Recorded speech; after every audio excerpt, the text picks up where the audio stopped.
Welcome to the Film Jive podcast. This is episode number 98. We are recording on November 15th, 2016. I am your host, Zach Betonte, and joining me on today's show is co-host Simone Barros.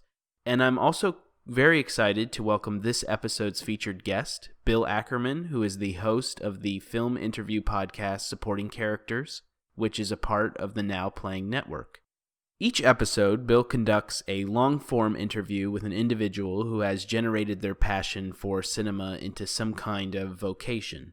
Often his guests occupy varied distinctions such as writers, bloggers, filmmakers, podcasters, fanzine publishers, programmers, preservationists, even home video distributors, all of which share more about their creative endeavors within today's film culture. The show premiered in March of this year, and ever since has quite possibly become my favorite film podcast, certainly my favorite film podcast to emerge in quite some time. So I strongly encourage anyone who concludes listening to this episode to visit the Now Playing Network and give Bill's show, Supporting Characters, a listen, as well as all the other podcasts that are available through that network. In addition to hosting the Supporting Characters podcast, Bill has also appeared frequently on the Directors Club podcast, as well as appearing on the Projection Booth, and has written for various film websites such as Diabolique Magazine and Lunch Meat VHS. The film Bill chose to discuss is John D. Hancock's 1971 American horror film, Let's Scare Jessica to Death, featuring performances by Zohra Lampert, Gretchen Corbett, Mary Claire Costello, Barton Heyman, and Kevin O'Connor. I sit here and I can't believe that it happened.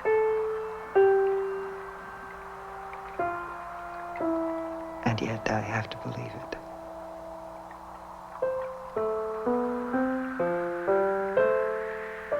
Nightmares or dreams.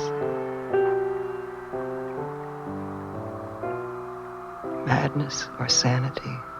I don't know which is which.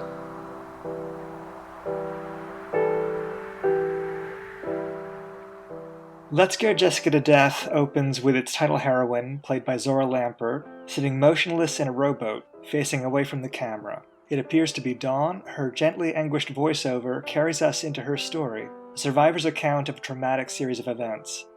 Jessica, her husband Duncan, and their friend Woody had taken over an old abandoned house in a small town. Jessica was recently discharged from a hospital after suffering an emotional breakdown. They found a young woman named Emily squatting in their new house and invited her to stay. Soon afterward, Jessica began seeing uncanny things, while Woody, then Duncan, were seduced by Emily. The ambiguous narrative that unfolds can be observed as a vampire tale, or as the subjective perceptions of a mentally ill woman. The film offers the horror genre's requisite ghouls, shocks, and corpses rising from the depths. It's not art house horror devoid of cheap thrills, but the overriding atmosphere is of loss, even emotional exhaustion at times, much more so than a straightforward visceral horror show. First-time writer-director John D. Hancock took an existing horror satire screenplay titled Eight Drinks Hippie Blood, about a monster devouring representatives of the counterculture, and refashioned it as a poetic, downbeat variation on the female-centered horror films of Roman Polanski. Jessica, Duncan, and Woody have been shaped by the counterculture of the 1960s, but they're not cartoonish hippie stereotypes. They're protest generation adults, looking to domesticate on their own terms. They may be dropping out, but they're still closer to the former protesters of Return of the Secaucus 7 than the teenage victims of something like Last House on the Left or the Texas Chainsaw Massacre. While the film doesn't attempt an extended metaphor, implying that Jessica's nightmare represents, say, the death of the 1960s idealism, the fact that the characters struggle with open hostility from small-town America as they attempt to enter the next phase of their lives suggests a compelling political expression.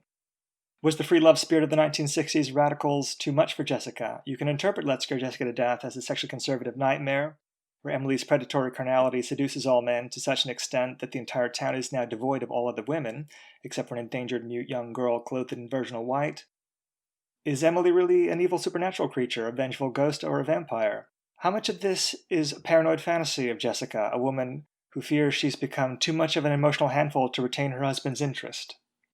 Yes, ultimately the thing that repeats in Jessica's internal monologue the most is her anxiety about her husband, not just about his interest in her, that's on the forefront of it, but more so his security and her sanity, that she repeats and whispers, to herself, he thinks I'm crazy. He doesn't believe me. Even one time it's a turnover in one sentence. She says he likes her. He doesn't believe me. I'll lose him. It's connected for her that his thinking that her thoughts or her opinion or perspective doesn't have credibility is hand in hand with her being in a relationship with him. And I think it's very interesting that for her, in the end, it's when she kills her husband that becomes the ultimate moment of isolation for her. It's not all the other moments or all the other deaths or even when she's in the small boat by herself. It's when she sees that the attacker that she is now defeated is her husband. And that becomes her ultimate moment of isolation. I guess my question to you then is, it's a tragedy for the character, but in the framework of the film, is it a triumphant moment at all? It's kind of like a survival moment, but that moment of survival does not have triumph in it. So there is a relief that seems to be expressed just because it's now quiet, the sunset is glowing, and that has a pleasing image to us as the viewer.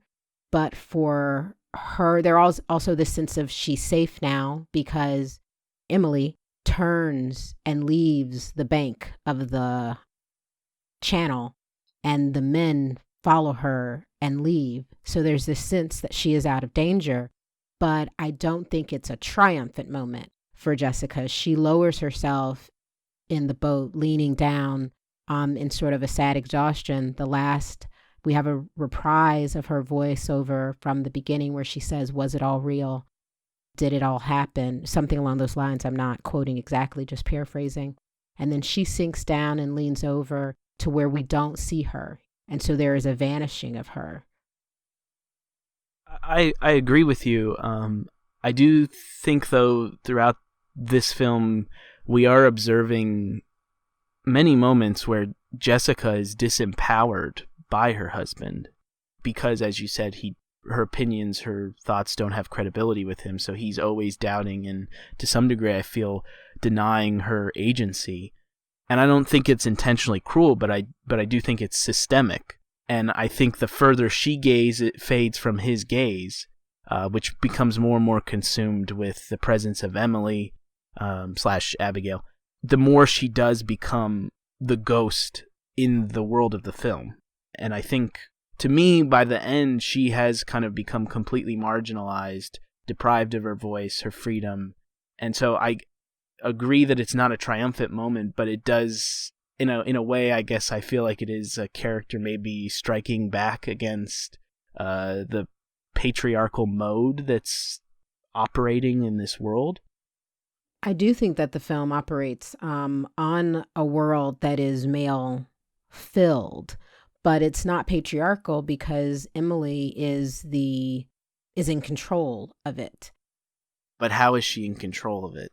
See, to me, I feel like Emily is representative of the ways that the female body is used to mobilize gender violence against itself. Which could be true, except that Emily herself never stands in danger of anything. And the men in the town tend to confront Duncan and Woody more so than they confront Jessica. So there does seem to be this sense of, she uses these men the way, it was the way a hive works, the way a queen bee. And I mean, even though in a hive, the drones are female bees, but what the men's role are in a hive situation is to support and prop up that queen. And so that seemed to be the mechanism that this town worked inside of, except for the antique dealer, who didn't seem to be a part of the hive until he's attacked. And Jessica seems to happen upon that. It doesn't seem as though that's something that is point of potential salvation or anything like that. She just seems to happen upon that he was attacked. And it seems the sole reason that he was attacked was to return the photograph to the house. So I think that the men do simply serve her. They don't tend to put her in danger or attack Emily in any way. And I think the temporary life of the young girl who was in the graveyard wearing white, she also didn't seem to be in danger of the men. It seemed as though she was attacked by Emily. The implication to me seems that she was attacked by Emily. Emily is the one person that we see wielding the knife and making any attack upon anyone in an intentional way. The others just seem to swarm.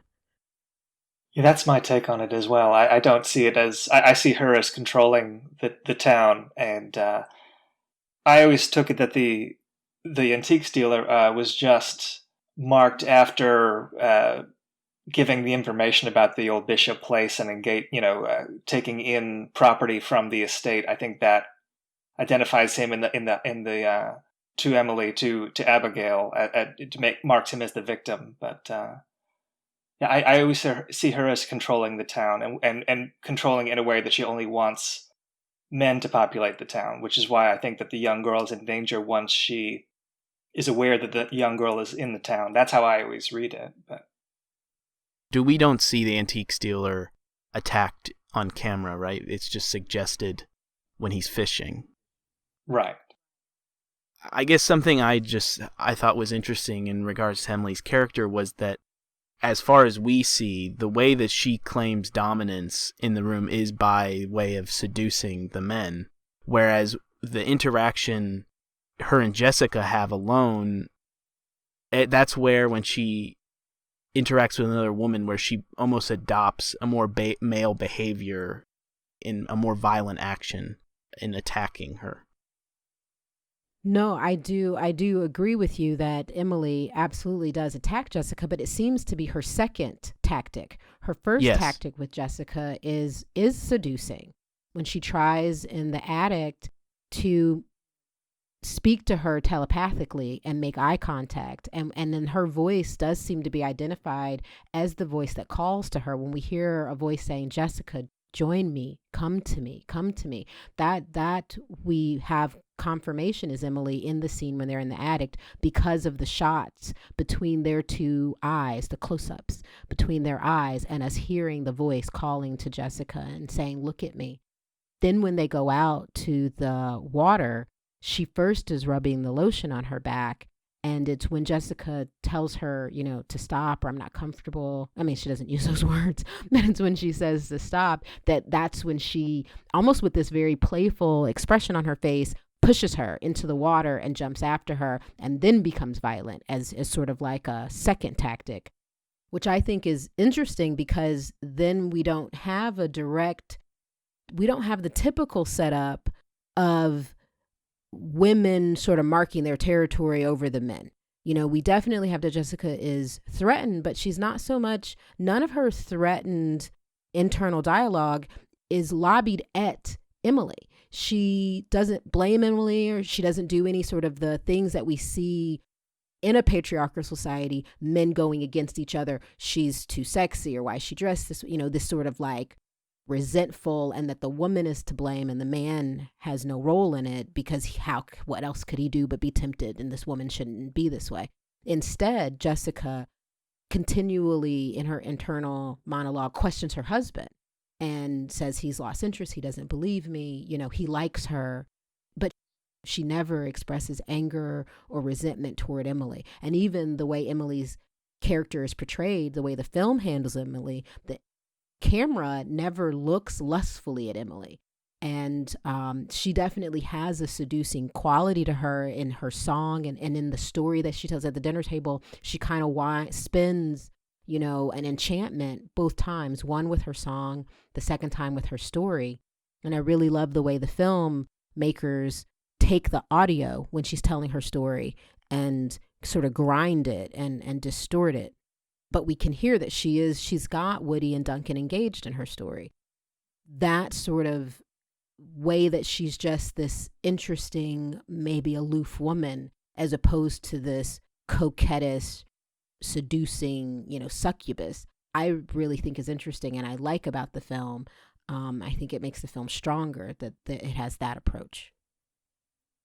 When you're watching it, I mean, what is your interpretation of it? I mean, do you see it as a supernatural story, or do you see it just as ambiguous, or do you see it as a just as the vision of somebody that is an unreliable narrator, but it's a realistic story? Yeah, I mean, the questions that you raised in the opening and the question you're asking now, what all of these things lead to is that it's evident that as a viewer you're unable to walk away, I feel like, from the film with any confidence in a fixed interpretation because the film proposes so many.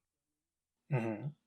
And to a greater extent, I almost feel that attempts to, quote, solve the film is almost a reduction of its shape.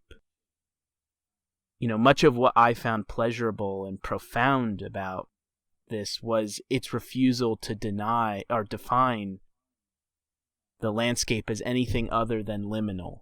Whether that's a result of artistic intent or if that's manufactured out of some kind of structural failure, we can debate that.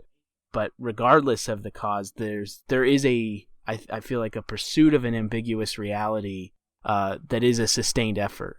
And I think that direction creates a film that allows for an expression that's set within these sort of in-between spaces that are they're polluted with memories of the past, secrets of the past, regret, shame, melancholy. And I almost feel that we're meant to consider the implications of both the psychological breakdown of this woman or a supernatural phenomena. But I think the weight of the past, not just in the case of Abigail's drowning, but also Jessica's past and the tension that exists previous to the film we see between her and her husband, and the tension between Jessica and navigating through this farmhouse, and the tension between the trio and the townspeople. All of these feelings are continuously going unexpressed.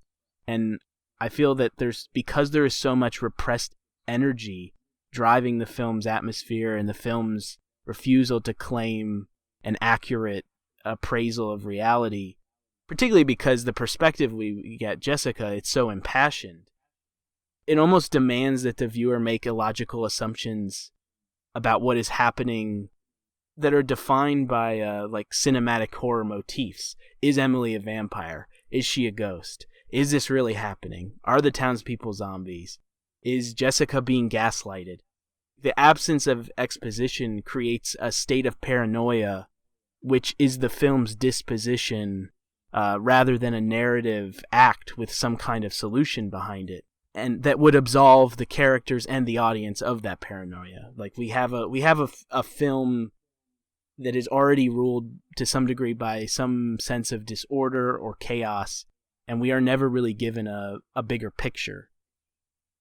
And I think to some degree, I interpreted that as potentially being a very deliberate political expression about the climate of the United States during the period, which kind of ironically feels somewhat similar today, at least for me, in regards to feminist rights, the role of a woman in society, even imperial power in regards to like some allusions to Vietnam you could make.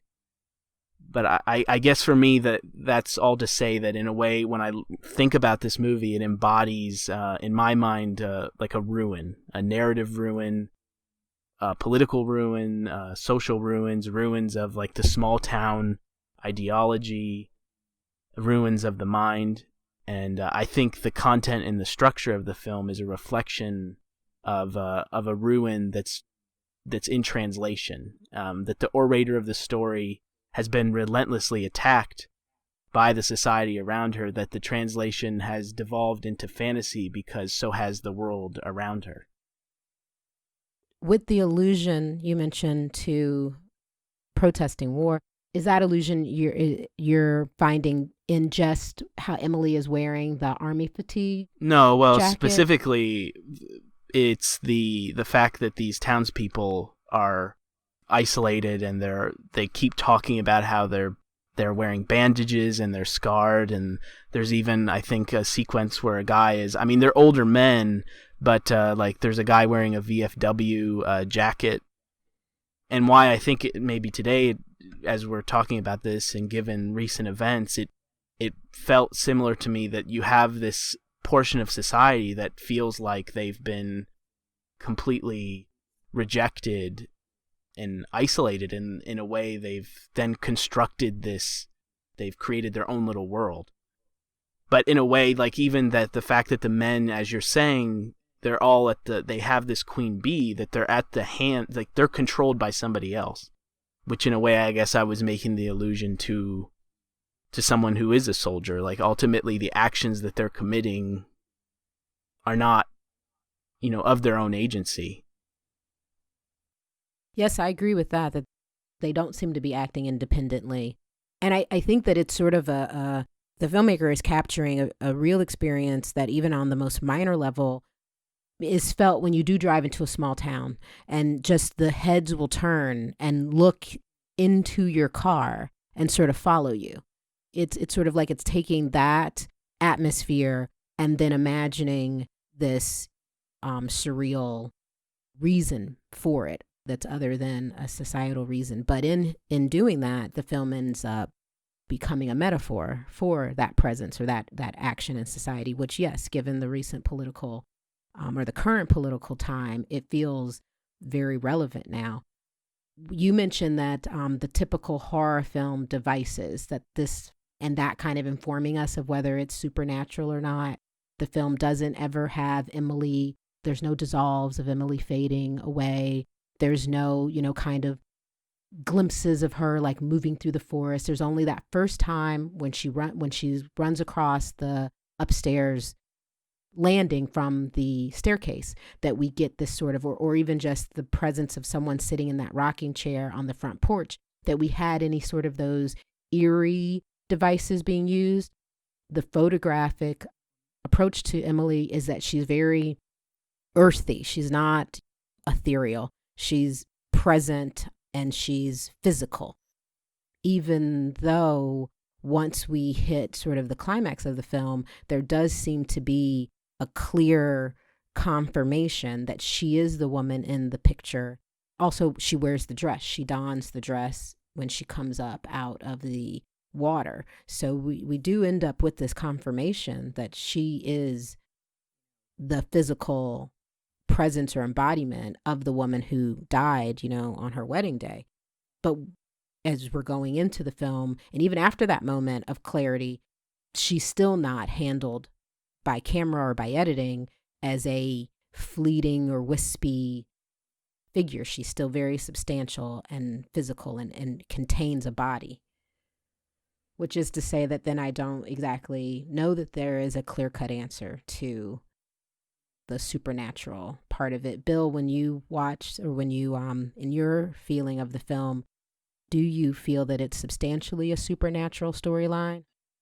I think it's meant to be ambiguous. When I watch it, I settle into it as a supernatural film, knowing that it can be interpreted in other ways. And I think that we talk about gaslighting, and you could read it as a misremembered instance where gaslighting is being attempted by the other characters, but she remembers it as a fantasy or as a horror story. Certainly by the end, when she murders her husband, I feel like that would suggest that the horror was never really a supernatural threat at all. But I think when I watch it as an atypically poetic horror film that has all these other resonances to it. I allow the cheap thrills of it to work as horror movie tropes are intended to. It's a film that I respond to it as much aesthetically as to any of the ideas in it. I don't know if you care to comment on that part of it, but for me, it's a film where the images and the music, it's a film that I return to the way I return to a favorite record. I think there's something just very compelling and satisfying about how music and image tie together with it. Just the mood that it evokes. This is the first time both of you have seen it, correct? Yes. Yes. So what was your first impressions of it, just aesthetically?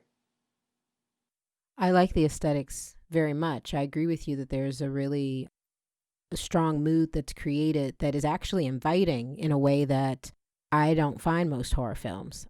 They don't seem to spend time inviting me into the world, but that opening with her in the You're boat crazy. on the lake, I think that's inviting. And the No, I image mean of the that most sun, horror films you don't find inviting. I'm saying you're crazy at that. I find them wanting to frighten me and scare me from the get-go, from the jump, and wanting me to be on edge from the very beginning, whereas this one I sort of felt like I was being lulled. There is then the hearse that drives up, and the hearse kind of kicks open and these legs come out, which could be jaunting, but it doesn't seem to be photographed that way, nor do we have audio that wants to frighten us. It just seems that that's a contrasting image. There's so much life bursting from the hearse. And she is the most, we do see a transition in her. When she runs toward the grave, she's like saying she'll only be a minute, she'll be quick, and it's almost very childlike. But then she has a gravity to her, and she has like a guttural, she's not the screaming, high-pitched heroine in a horror film. She's a weighty, guttural, almost, she reacts, it seems calmly, the more odd or strange or bizarre or dangerous things become. Yeah, well, you mentioned the hearse, and I think that I don't know what the original origins of the screenplay were as far as how much of the horror satire, how much of that is retained in the version we know. But I think it's funny that it's a dark hippie joke that the hearse is just their car, and the cemetery they're going to are just so that she can take the etchings from the headstones for art. For art, it doesn't even really dawn on her the morbid implications of it until she's cornered in that room, surrounded by the images of the tombstones, and then it becomes almost like she's made a little graveyard for herself. It's funny with the hearse because I agree. It does, the hearse and even the little painted love wording on the door, almost, it does seem like a joke to me, but I almost thought it was, it's as if you have characters who embody the counterculture, but almost like they're embodying the aesthetics of it without actually the political ideology behind it. So it's like, well, this is what we think the counterculture is: a hearse and the word love painted on our door. See, do you know the song "Our House" by Crosby, Stills, Nash and Young? Yes, yeah, of course. Yes. I think of that song as representing a kind of gentle selling out of a protest generation youth. Like, it's like we've had our riots and we've had our march, and now we've got a house, and that's kind of cool too, man. Like, I always think of that being the underlying tone of that song, and I think of these characters as embodying that. Like, they've been in the city and it's heavy, but maybe because of her emotional fragility, like, this is both for her to put her in a more peaceful environment, but it's also for him to get out of the rat race. They talk about like the story of the slave who bought his own freedom, and that's what they're doing. They've earned just enough to live off the land, but they're still going from scratch. But it's people that come from that world, and they still get a certain amount of resistance from small town USA. They still get called dirty hippie, essentially, but their goals are a lot more domestic, which I think is interesting. And it's a very atypical group of characters to base any kind of horror story around, because it's usually about young people without a whole lot of personality getting killed off, and it's usually aimed at points of identification for younger audience. This feels closer to, I think I said in my introduction, like the kind of stories that Roman Polanski was doing, which had this kind of more adult sensibility that was still kind of fresh, I think, for the horror genre. Right, and even when I think about those films, there is always sort of a subterranean aspect of humor. Rosemary's Baby, that the neighbors are initially introduced as sort of buffoonish, that what is comical almost becomes sadistic by the end. But as you're talking about that, it makes me think that as somebody who lives in New York, you almost described, I almost feel like what everybody is trying to do in New York now, where it is like you go there to live there to make a living so that you can then leave and go, live upstate or something like that. And it's all full of New York stage actors too, that cast and that director. Mm-hmm. So I don't know if that's their fantasy too. Right, maybe. In this interpretation, in this framework, when Duncan suggests that Jessica go back to the city, how do you interpret that scene in this framework? I see that as him wanting to have the affair and to make it simple for himself to have it. And maybe that's just how she's hearing it, but that's how we're hearing it because she's our guide through the story. So I only ever hear it as him trying to push her out the door, maybe reinstitutionalize her in some way. I would be curious to hear if there's another way to read that. Well, just thinking about it within the framework that if for them this leaving of the city is another defiance of the status quo, and then this, in an irony, returns them to the small town America, is there a political interpretation that he's saying return to the status quo, return to the thing that we left? We came here for you and your psychological space, but you go back. There's this kind of interesting. Yeah. That is curious because one detail in the film that I became very obsessive over, the serving of raw meat at the meals. And unfortunately, you don't really know who is doing the serving of the raw meat.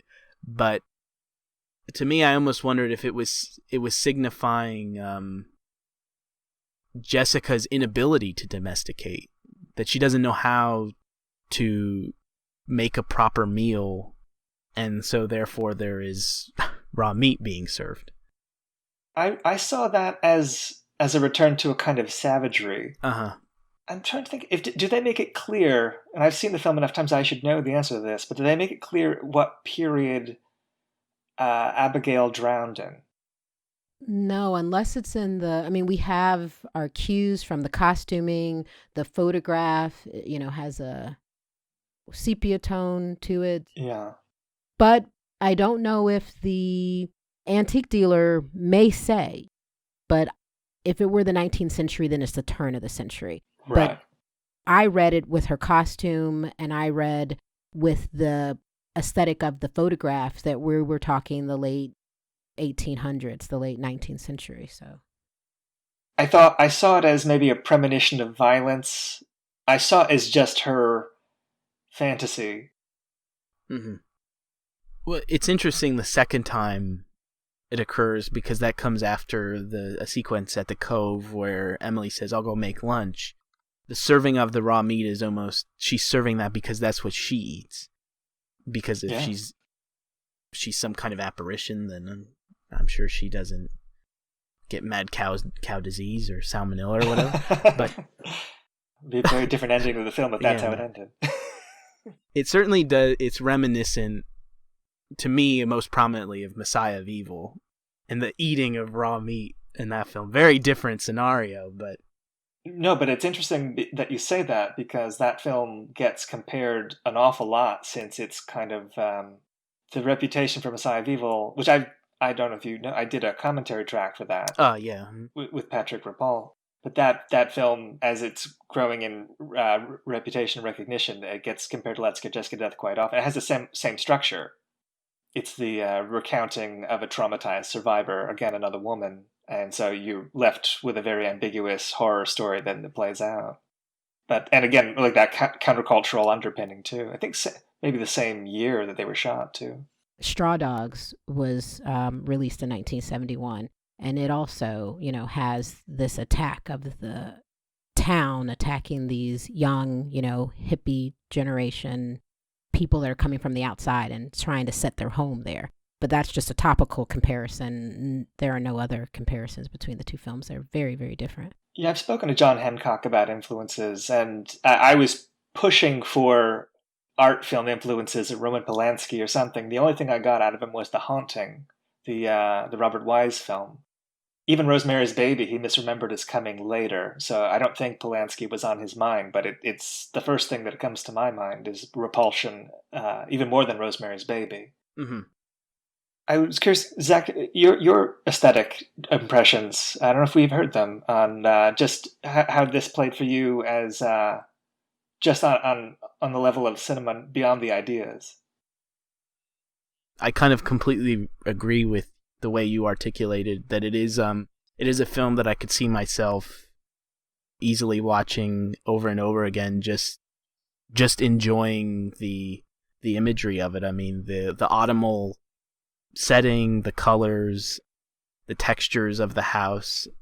I think something that I really responded to a great deal that made me even think about, you want an art house influence, somebody like Valerian Borovchik, was just there is an emphasis on objects in the film, and just the way that everyday objects can become these very menacing presence. But no, definitely like the locale of the orchard I felt was really unique.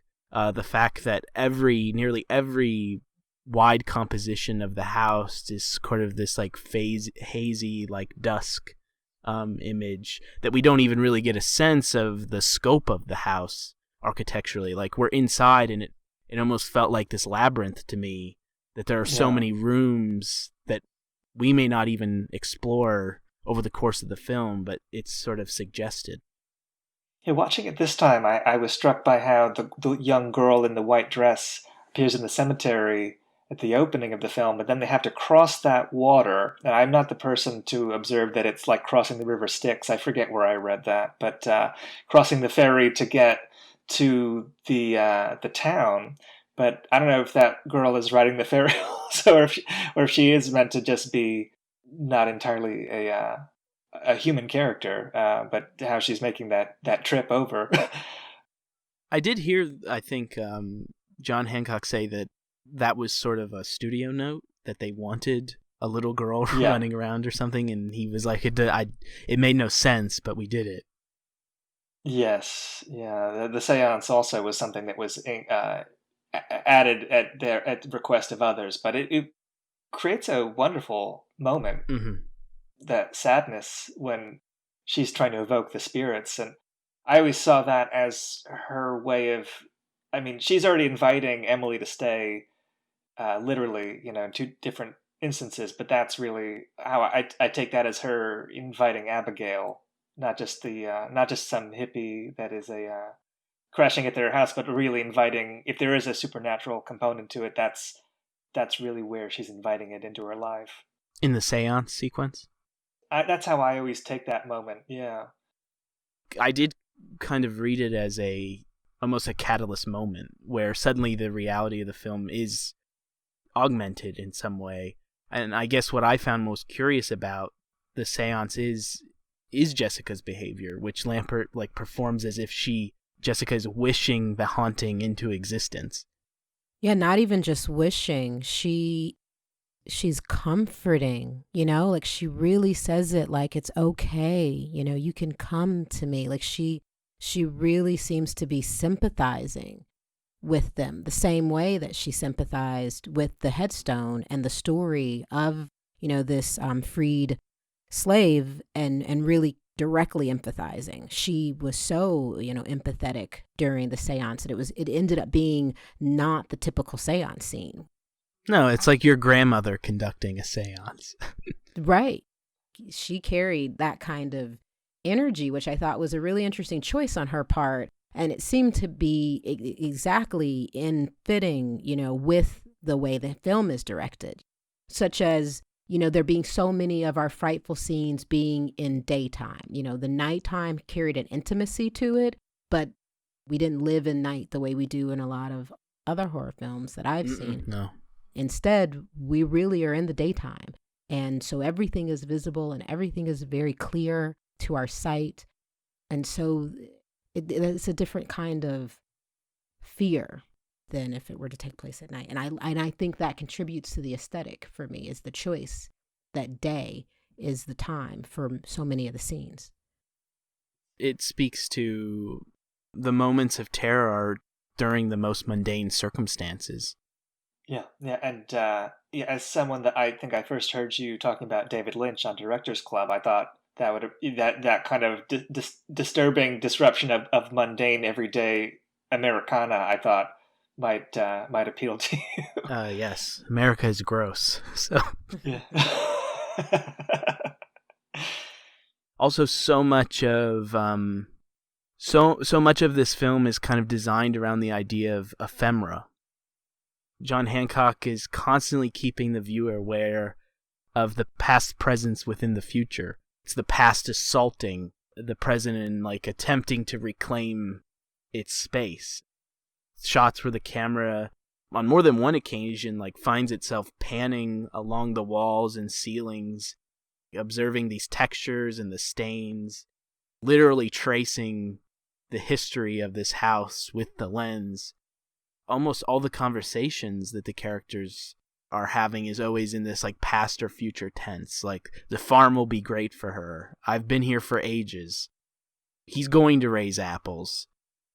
We're never really able to exist in a present moment in the film. And I think the camera is always enforcing that by kind of framing subjects within these transitional spaces, doorways, a cemetery, which to some degree is a transitional space, the lake, which is this kind of mode of transportation. We're always in this environment that's embodying transition. Yeah, I think that's interesting what you're saying about the tense of their language, because also, did you find that following through with her voiceover? It seemed to be that there were, she definitely is recounting, and her voiceover continues to recount, but there are moments where she's talking to herself. Her voiceover comments to herself of what she's doing right there in the memory. If we think about the voiceover, are we talking about the voiceover of her or just even the voices that she hears? Well, right now I'm talking about her voiceover. There are moments where she says like, you were worried. She's talking to herself though, but she's in the moment. We see her reaction to it, and it's a nonverbal reaction most times, but then her voiceover says, I was worried. I think in instances where she has seen something, she will say things like, don't tell them. Right, yeah, I like those moments. Those were so great, and they seem to be a part of this conversation that you're talking about, of the tense of our dialogue. That also then gets into how the past is influencing even how she behaves presently, which I think is all over Zohra Lampert's performance. Abigail's lines are commenting on her inner monologue. It's not even just that she's hearing voices, but it's really that Abigail is in her thoughts, which makes it that much harder to buy it as strictly just a supernatural story, and more as something that she's creating that threat. Right. One of the lines that Abigail does say is, I'm in your blood. I thought that was created multiple levels of the experience that the character is having. Well, it made me consider the possible interpretation, and I'm completely spitballing. I haven't done my research to enforce this strongly, but Simone, something you had expressed when we were watching the film, and I was talking about how fascinated I was with Zohra Lampert's performance, was that she feels very, very much like an old soul. As I continued to watch the film, it really did start to feel like this character feels more like a past life, a past world, more so than these other. She stands in total contrast to the three other characters that she's regularly interacting with, and some could draw that's they're referring to as some kind of mental instability. But I almost felt like she was a part of some previous life, and this life was coming back to reclaim her. Take that for what you will. I'm gonna watch it again, looking for that way to read it. What did you think of the music, by the way, for this? Well, I thought it was amazing in how eclectic it is. It starts out with this like very melancholy piano piece that almost sounds like something out of, it's like the music you hear if you were, not that I read them, but if you were to read the romance paperbacks in the grocery store, like this very melancholy romantic sound that becomes this totally disruptive sync that I don't know if people have talked about how influential this might have been. There's other films that blend the like the kind of gentle folk music kind of scoring with dissonant electronics, but I think it definitely is one of the first to do it, and it's before any of the Italian horror films start, using that kind of approach. Or there's actually a film that's totally forgotten now called Dark August that reminds me a little bit of Let's Scare Jessica to Death, about a man leaving the big city due to a midlife crisis, leaves his family behind and moves to a small town in New England, like Let's Scare Jessica to Death, and encounters supernatural things there. But the score is a mixture of folky instruments and like dissonant electronics, and it's the same period. I think 1975.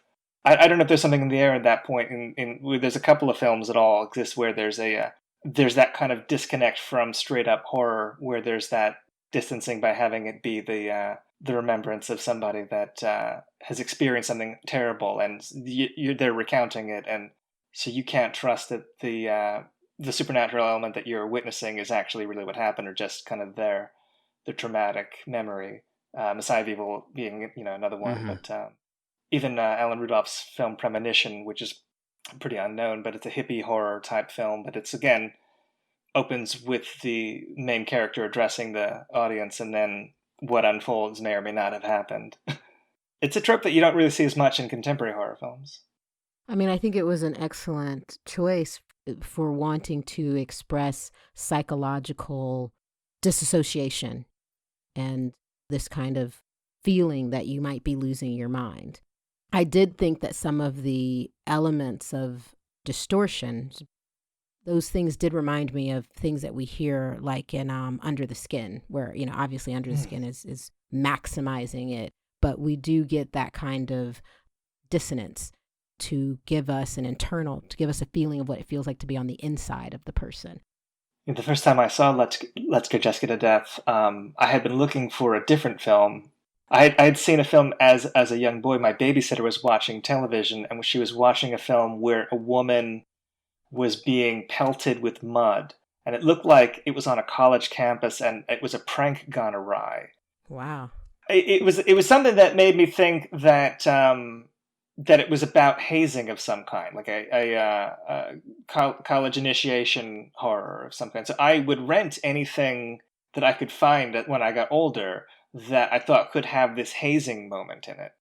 And for some reason, the title "Let's Go Jessica to Death" it made me think of just people pulling some kind of stunt on somebody, and so that was all I needed to take it home from the video store. And it was, of course, not the film at all, but that was how I first came to even rent it on videotape as a teenager. And I watched it with somebody that was an electronic musician, and the first thing I remember us talking about was just, what year is this? How is this the score? Right. because it was so shocking that it was not 1971. And there was already this kind of this is well before John Carpenter or Goblin or any of the things that I think what Clockwork Orange is 71 with Wendy Carlos or Walter Carlos. So it's like, it's still really new, like that way of scoring. And for a low budget horror film, like why would it be that ahead of the curve on the soundtrack front? I can only think that it really is an attempt to put us inside of Jessica's mind, for us to hear what she hears, for us to think what she thinks. Yeah. But I think it's interesting in your story of how you came across the film, that the title, absolutely, I would think Let's Scare Jessica to Death would be some sort of hazing. For me, the title reminded me of I Know What You Did Last Summer. Like I think the title is misleading, and I think it's misleading in genre, in tone, and in narrative. Like there's so many things that don't fit for me with the title that I'm curious how you both responded to the title. I guess John Hancock took over a script that had a jokey title, It Drinks Hippie Blood, and which deals with according to the writer, deals with a gay monster that lives in the lake. Which is it sounds like a really bad idea. But I guess Hancock rewrote it as Jessica, and then someone at Paramount suggested the title Let's Scare Jessica to Death, which doesn't really have a clear connection to the story, but then it gives you the impression that it's about gaslighting. But yeah, I was always expecting there to be some kind of twist that was all revealed to be that the group were working against her, and so the fact that it never really pays off in that way just always kind of kept me off center. I never was able to predict where it was going the first time. As a side note, the film that I ended up finding with the woman being pelted with the mud was a film called The Initiation of Sarah, which is a Carrie Goes to College TV movie from the 70s, which is it's a total ripoff of Carrie but set at a university. And that's kind of like the pig's blood moment of that TV movie. Even beyond the title, just the marketing materials for the film, the poster is such a false representation of what the film is either. Something is after Jessica, something very cold, very wet, and very dead. That's terrible. Yeah, I guess that's just how they chose to sell horror films about female protagonists at that time. Maybe that might have made sense to them. There was a period where I was collecting a lot of film posters, and I loved that film, but I was always looking for that poster. I don't know, man. If I need to necessarily have that poster up in my home. Such a ridiculous way to sell it. I've been to that house several times. I've actually ridden the ferry. I tried to find as many of those locations as I could just on road trips years ago. And that house in real life is an abandoned, creepy old house on a hill. So you have to disregard the no trespassing signs as you go up the driveway, and it's in bad shape. But it a lot of film locations, if you visit them in real life, they're disappointingly mundane and nothing like the movie world that you hope to be entering into. But assuming you don't look over your shoulder and see the car dealership, the house from Let's Scare Jessica to Death is exactly the creepy experience you want it to be in real life if you ever find it. You can find the address online. Well, we should all go there and conduct a seance and record it for the show.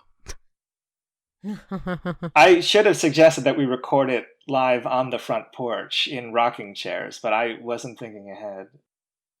I do find the opening sequence to be rather terrific, just in like the way that they choose to cover the ferry ride as this gate comes crashing down into the frame, and it like really emphasizing the imprisonment that this character is about to experience. Yeah, and it uses very mundane, imagery to like suggest still like this passing over into another plane, another, where all the uncanny events will occur. It's conveying the sense of a journey being taken, but at the same time, it's just a plain old ferry boat. At the same time, it's. I don't, and just the fact that they're driving in the hearse and it's something you even accepted. But that's a kind of story where I think it played the whole Carnival of Souls trick, where it's it turns out that she's been dead the whole time, and that's the joke. I was so relieved that wasn't the twist. Yeah, right. Well, it would be really terrible, I think, if the film did negate the veracity of Jessica's experience. And I think that's maybe why it's ambiguous. But for me, I accept it all. I do accept that Emily is Abigail and that there is this haunting that's happening and there's this hive mind that these men have. But I think it would be terrible if it did negate it in any way or try to say this is just or only in her mind, because that's the very struggle that the character is going through. And for me, there is a feminist interpretation of the film with all of these elements that we've been talking about that does state, that a woman's psychological health is typically handled with a lack of credulity, that she's just crazy or she's just hysterical, and Duncan and Woody interact with her that way, especially Duncan. So I think that one of the strengths of the film is that it doesn't actually then sort of just say, oh, it was all in her head at the end.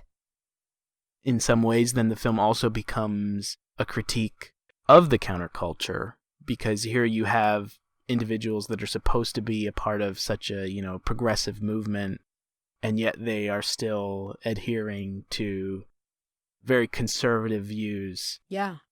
And I think that interpretation follows through narratively, because the cuts, as far as what we can understand, Duncan's cut looks fresh. The other men's cut is healed over in some way. So there is this and then when he is attacking her at the boat, that this cut is a transforming them into being a part of, Emily's hive. And so, for the men who see themselves as different from these older men at this old town, as having a different ideology, end up becoming just like these men in this old town. Yeah, I've never even really had the impression that hippie men were necessarily feminists. I still feel like there was a very backward attitude, even in the counterculture, that the women's movement kind of had to step in and address. I think that Let's Scare Jessica to Death does reflect that. I don't think of those characters as being that enlightened. Yes. Everything I've read suggests that was a slow education that's still happening. Right. Mm-hmm. I'm kind of curious, as someone who's seen the film many times now, for myself, just kind of watching the film in spots a second time in preparation for this, how much dialogue comes to imply her being a ghost. Almost every line seems to have a double meaning that way. And none of it's like hit over the head. No, I didn't even really pick up on it the first time I watched the film. Well, you probably picked up on the line like when, say when Emily is in the attic with Jessica and she's comforting her, saying, "You're so warm." Yes. It's implying both a fever and that she's a dead body come to life. Right. But I mean, even with the line about the lamp in the antique store, it was like was it Mariposa? I forget the exact term for it, but how can something so pretty be evil? It's just old, and that's meant to comment on Emily or Abigail. Right. I mean, I like a lot of films from that 70s period where a lot of the dialogue doesn't seem to necessarily be commenting directly on the action. And it's tricky certainly with genre films where almost everything has to have an expository function. This film probably walks that fine line between feeling like not overly scripted, yet if you look at it under a microscope, almost everything seems to be commenting on the action. Which is, to its testament, that doesn't feel like it's not overly slangy or pop cultural referencey, or it doesn't, and there's not too much hippie slang that feels like it makes the characters look dumb. But at the same time, almost everything that they're saying has narrative function. It's not there's not a lot of shagginess about it. I mean, these are stage actors, and they're coming from drama. They could have easily made it a more Cassavetes-ish kind of thing, and they don't. And I wonder sometimes how much of the screenplay was shot versus what we have, because I get the impression even with the voiceover was written in the editing. They had the idea for the voices being in there, but that was all. I mean, that wasn't something that was happening during the production part of it. It's like such an essential part of what you experience with that film. Right, exactly. Especially because Zohra's performance, there are elements where she takes a very pedestrian choice, movement or facial expression, and she kind of always underscores, what the character is feeling. So then for her voiceover to be something that's put in later, I think evidence is a really strong and confident choice on her part, that she's not afraid of there being levels of unknown with her character for the audience, that she's not trying to telegraph every single moment or thing.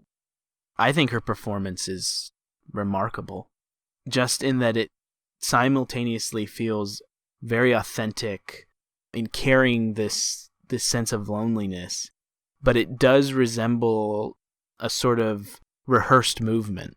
It's very much as if she's practiced being normal, acting this way when she was in the hospital. So they're like these gestures, and it's very gestural. There are these gestures that are a combination of a rehearsed performance and almost like a bodily resistance.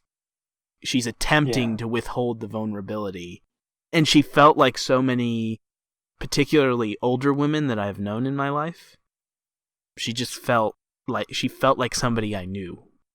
Yeah, and so many little nervous asides, like little small gestures that you might pick up on a rewatch, like the way when she's asked if she can, if she's a musician, and she says something like, I can't even carry a tune, and like the way that she does like this little eye roll, like she's embarrassed at the confession. That things like that are littered all throughout that performance. It is a remarkable, even when it gets big, it never embarrasses you that she can't hit those notes, because she can actually pull that off, and it's so hard. I mean, so many films do madness awkwardly, especially people that are used to the bigness of a stage, that they don't know how to do the smaller version of it for the camera. But it's not the case with this one.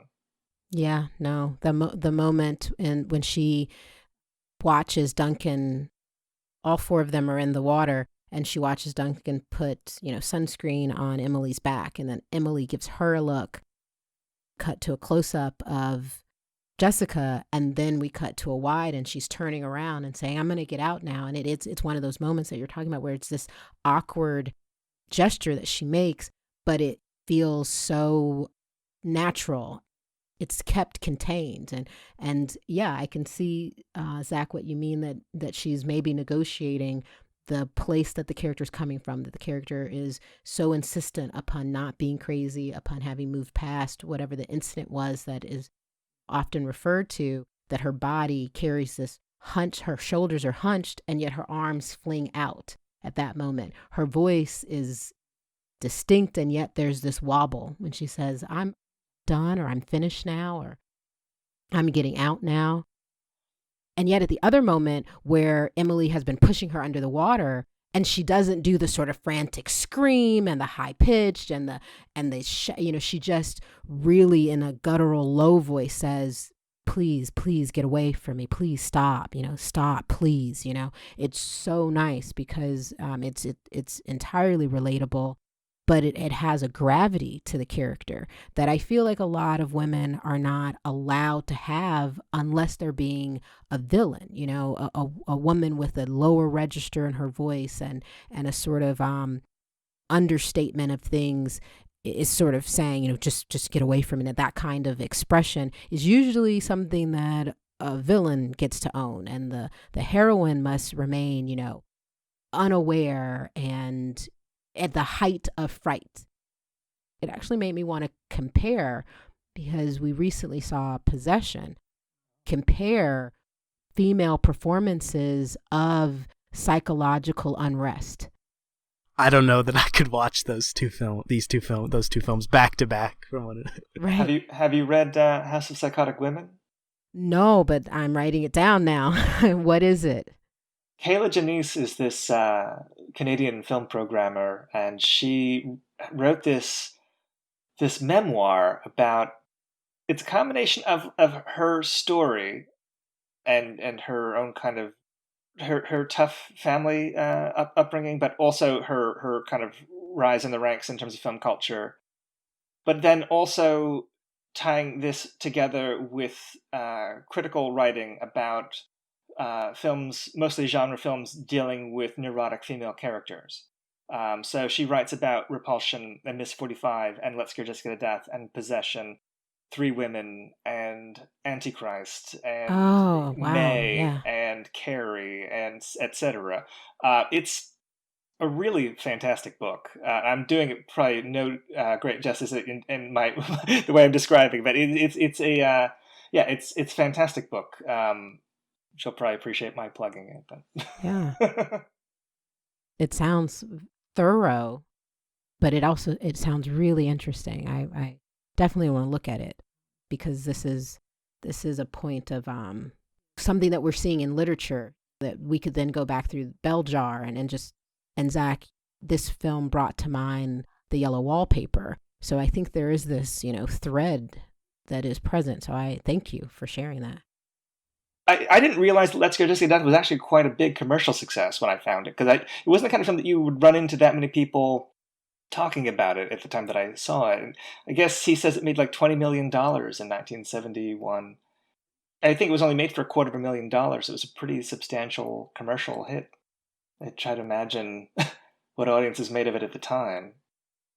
Yeah, it's kind of funny. My mother, she was convinced that she had seen it at some point in the 70s. Well, it doesn't have explicit sex and violence. I want to say that it was like a staple of late show programming at a certain point. I've met people that have claimed to have seen it like as a late night movie on TV, and that might be where it's picked up some of the cult following that it has now. Although it's still like an aficionado's favorite, I think, for horror fans. I don't know that it's really got mainstream notoriety yet. Well, it's about to, Bill, because we have so many listeners that are going to hear about this movie. And well, I got to say, I guess someone has had a lot of conversations about Let's Go Just Get a Death in My Life. I mean, you guys both have really interesting impressions of it. It's interesting to hear just such smart analysis of it, because I don't really encounter that much with this film. So it's just as a fan of the film, this has been fun so far just to even hear it. Does John D. Hancock's other films have the same kind of aesthetic or style, and does he go further into Prancer? Absolutely. Really? Yeah, he directed Prancer. Are you familiar with that film?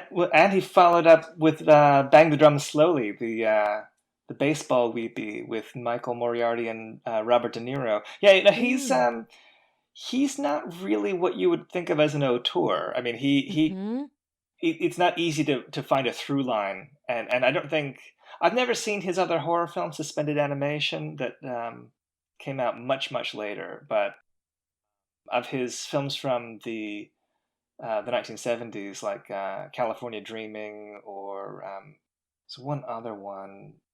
Baby Blue Marine? Baby Blue Marine, yeah, with Jan Michael Vincent. Yeah, I mean, there's not really an easy thread you could draw between his films. Let's Go Just Get Death does feel kind of unique unto itself. I mean, really? In his filmography, yeah. I was going to say, I saw he showed his last film in New York a few years ago. It's this gentle, almost family film with like a grandmother kind of connecting with her 13-year-old daughter, in a small town. And there's nothing about it that suggests the darkness of something like Let's Go Just Get a Death. But I think this was a case where he saw an opportunity professionally to make a feature film and took it and did his utmost to make it great. Yeah, as a professional filmmaker, but I don't think he had a desire to be a horror filmmaker. I mean, I don't think any of them really did. I think horror filmmakers today might think it's a great occupation, like the Rob Zombie, Eli Roth generation. But I think that all the people that we associate with horror films of the 70s, I think, were always looking for a way out. I don't think George Romero or Wes Craven or John Carpenter wanted to be horror filmmakers. I think they just saw those are the only opportunities that were being offered. I wondered if it were similar to the production story of Ganja and Hess, where Bill Gunn was given the film. Zach, I'm not sure that I'm saying it correctly, but he was sort of tasked with making a blaxploitation vampire film. Is that right? And then he did it in a poetic way, did it to where it opened up so many more illusions, and then also then had this sort of feminist interpretation because of the way Marlene Clark's character's handled.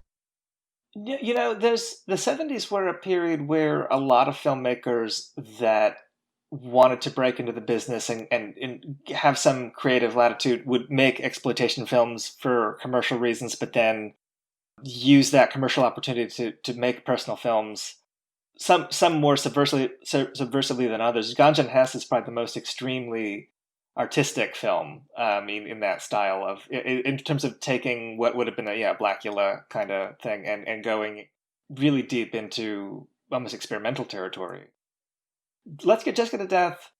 Obviously, he saw this silly script and rewrote it to be something serious, and there's not a tongue-in-cheek attitude with it. I mean, I think he intended it to be the political, the dramatic, I mean, the ambiguous. I think all the things that we find in it are intentional, and I think that he was looking to elevate what could have just been a cheap horror film. I think he took it as seriously as an artist that maybe a little bit more commercially minded than Bill Gunn would ever be. Mm-hmm. And as a result, I mean, Let's Get Jessica to Death came out in his cut, and Ganja and Hess, as you both probably know, ran into all sorts of trouble before, and I don't think he ever lived to see it appreciated as it is today. I don't know. That's the thing I love about genre films of that period, is like you have all of these curios for every film that launched a career, like a Halloween or a Texas Chainsaw Massacre. You have a film like Ganja and Hess, or a film like Messiah of Evil, or a film like Lamora, Child's Tale of the Supernatural. There's a whole lot of them. I mean, have you ever seen? This is actually not a one-off, but have you ever seen a film called The Witch Who Came from the Sea? No. I think I have, but I might be confusing it in my mind with Night Tide right now. Okay. It would make a good double feature with Night Tide, but it without telling you too much that's spoilery, I would just say that there's no witch. It's the title is metaphorical, but it deals with a complicated female protagonist, and it's ostensibly a horror film, and it's from this same era. It's very unusual and chancy and unpredictable, and I would recommend that you both see it if you like films like this one and Ganja and Hess. I feel so like honored to be talking to you about all this, because your taste and your knowledge of it all is really, I'm learning so much, like literally, like I'm trying to be quiet and not make a bunch of noise with all the notes I'm taking from what you're saying. Oh, thank you. This is something I care about, so. So as we close this discussion, I'd like to conclude with you, Bill, and ask, how has Let's Scare Jessica to Death evolved for you since first seeing it, and why do you think it endures as a favorite film of yours? I mean, for me, it was a nice surprise when I first saw it, because I went into it looking for a scene from a bad TV movie that I saw as a kid, and wound up with something that was eerie and very fresh and new for its time. I think every time I've gone back to it, I just love returning to the atmosphere of it, and it's a thing that it works as a great drama for me as well as a horror film. I mean, I think that it's, whether or not the events are happening in her mind or there's a real vampire situation happening, the pain in the confrontations that she's having with her husband still feels as real as it feels totally plausible and real and painful in a way that doesn't really matter whether or not the fantasy is real or not. I've made it a part of my life to the point where I've reached out to the filmmaker. I've been to the locations. I've driven around those towns listening to the music from it. I've ridden the ferry. I've introduced it to so many other people. I've had plenty of conversations less highbrow than this one about it with people, horror conventions and such. At some level, it was a sense of discovery that I was the first person I met that saw it, and I'm sure that always makes a difference for any cinephile. Like, your own private discoveries are always going to have that kind of emotional, that nostalgia thing. But it seems to be one that holds up to repeat viewing after however many years I've been watching it, and it means a lot that I was able to be on a podcast solely devoted to discussing it. Thank you for coming on and talking to us today.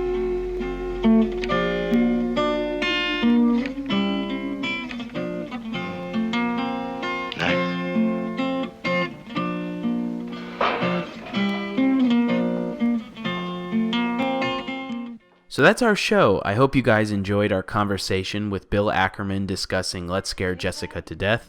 I'd like to thank Bill for joining Simone and I. You can find the Supporting Characters podcast at www.nowplayingnetwork.net/supportingcharacters. And thank you to my co-host, Simone Barros, whose dramatic writing and film work can be found at stochasticartworks.tumblr.com. If you'd like to share your thoughts on the film discussed during this episode or respond with any other feedback, please direct your emails to filmjivepodcast@gmail.com. Film Jive can also be found on Facebook, Google+, SoundCloud, Stitcher Radio, and please subscribe to our iTunes feed where you can also leave a review, which will help us reach additional listeners. And be sure to visit audibletrial.com/filmjive to start your free audible.com trial. Thank you for listening, and remember to keep on jiving.